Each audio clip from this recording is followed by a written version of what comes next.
So 1 Kings 20. We left off in 19 with Elijah and Elisha and all there, introducing Elijah, anointing and Elisha.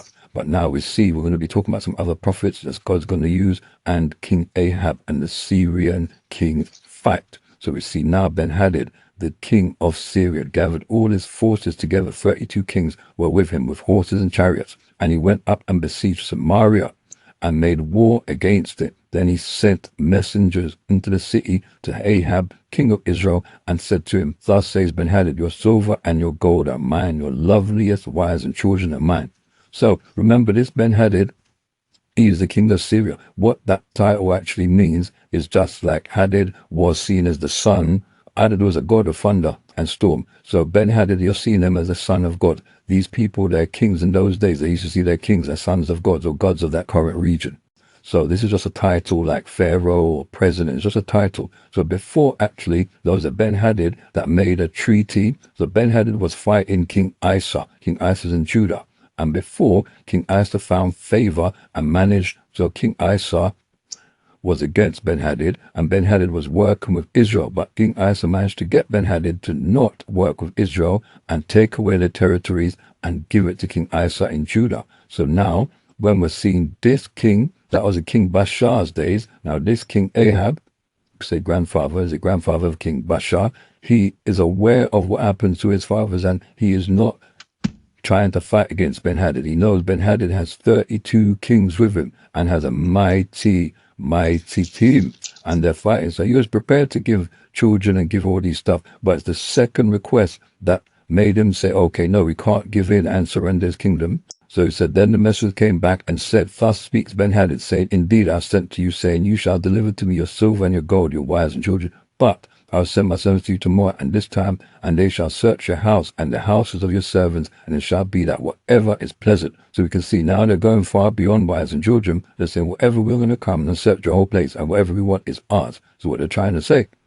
So he asked the elders, and the elders told him, no, don't give in. And then luckily for him, now a prophet is going to come. Suddenly a prophet approached Ahab, king of Israel, saying, Thus says the Lord, I have seen all this great multitude. Behold, I will deliver it into your hand. So remember, even though King Ahab is against God, serving other gods, God still remembers Israel. God still remembers Judah. God still remembers his covenant and has a plan. And even though they're serving other gods, God still has a plan. Not just a plan, but he can give you the whole strategy of what to do. We can see, he said, by the young leaders. He says, so Ahab says, by whom? And he says, Thus says the Lord, by the young leaders of the provinces. So they will attack first. So last time when Ben Hadad won the battle against Israel, he was working with King Asa and Judah. So they had God on the side. So we see here, they're going to lose the fight. So no matter how big your multitude is, no matter how big, if God is not on your side, you're on the losing team. And we see Israel had like 7,200, I believe, whereas Syria army filled the whole country, but still they will lose 2 battles, not just one. And the prophet came to King Israel. So after the first battle, Israel, and said to him, Go strengthen yourself and take note and see what you should do. For in the spring of the year, the king of Syria will come up against you again. So we see they're going to lose a second time. And what King Ahab does, which he shouldn't do, he makes a treaty with Ben Hadad. He says, Then his servant said to him, Look now, we have heard that the kings of the house of Israel are merciful. And actually, we also see why does God want to show, why does God even help Israel? Because we also see they're trying to say, King Syria, he says, oh, they're just the God of the hills. Where is it?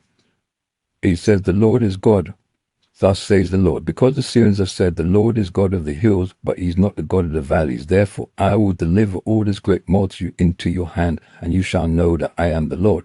So God cares about our enemies knowing who is God, who is sovereign, who is in control. Because remember, they think they have the gods of the storms and gods of thunders and the other gods that they're serving, and Israel here are serving their bells and Asherahs, but God is still showing them that he's in charge. And even though King Ahab, he's seen the power of God, he saw just a second ago all his prophets getting wiped out and not being answered. Only God answered Elijah's Elijah's offering. So he's seen the power of God, but yet after that, he was still after Elijah, still wanted to kill Queen Jezebel, still wanted to kill. So it's that's not enough. So God needs to show them more for them to really understand that he is God. So God is working with King Ahab, showing them, I will deliver Israel to you. And 2 battles they've won. And even though they've won those 2 battles, now Ahab decides, so Ben Hadad said to him, the cities which my father took, remember we said, Ben Hadad gave King Asa cities before, back in King Baasha's day. He's now making a covenant saying, the cities which my father took from your father, I'll restore, and you may set up marketplaces for yourselves in Damascus, and as my father did in Samaria. Then Ahab said, I will send you away with this treaty. So he made a treaty. So they're making a treaty, and they out to the sky. So King Ahab and his King Osea and his servants had to disguise themselves in order to be able to see the king and make this treaty. So we're going to see what happens. Now we see, because of King Ahab's treaty with this evil alliances, be careful, who are you making alliances with? Who are you working with that you shouldn't be working? Now a prophet is coming. It says, now a certain man of the sons of the prophet said to his neighbor, by the word, and we're seeing sons of the prophet. So here we see there's a school. Remember before Elijah thought he was all alone. But we're seeing there's other prophets, and it said there's other prophets that haven't bowed down to Baal. So Elijah's not alone. There's a school of the prophets there. There's a community of prophets. So it says the sons of the prophets said to his neighbor, so there's probably another prophet, by the word of the Lord, strike me, please. And the man refused to strike him. Then he said to him, because you have not obeyed the voice of the Lord. Remember, he's a prophet. And so he should know better. You should have known to obey the word of the Lord. Even though it was his friend, he was probably a good person, but he didn't want to strike the prophet. Strike, really blow his friend. He didn't want to do this, hit him down, even though God was telling him to. So he says, and as surely, as soon as you depart from me, a lion shall kill you. So this lion's going to eat him up because he didn't follow the God, follow the instruction. And he found another man. So the prophet found another man, strike me, please. So this man did it. So he did it. So this prophet is going to disguise himself, finds a way of going to the king, pertains a wounded soldier to give him a parable. Parables, understanding parables can save your life. Because now we can see in a parable, it's like an allegory, could be a poem, could be a picture, interpreting a hidden meaning. This is a parable, trying to interpret it can save your life. We'll see how this parable, if the king knew.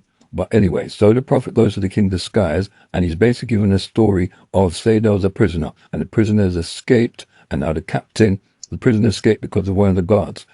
Is carelessness, and the captain is saying, we're going to kill the guard in place of the prisoner. So he's asking this to the king. Should the king free the captain from being, should the king be able to free the captain from being killed because the captain let the prisoner go?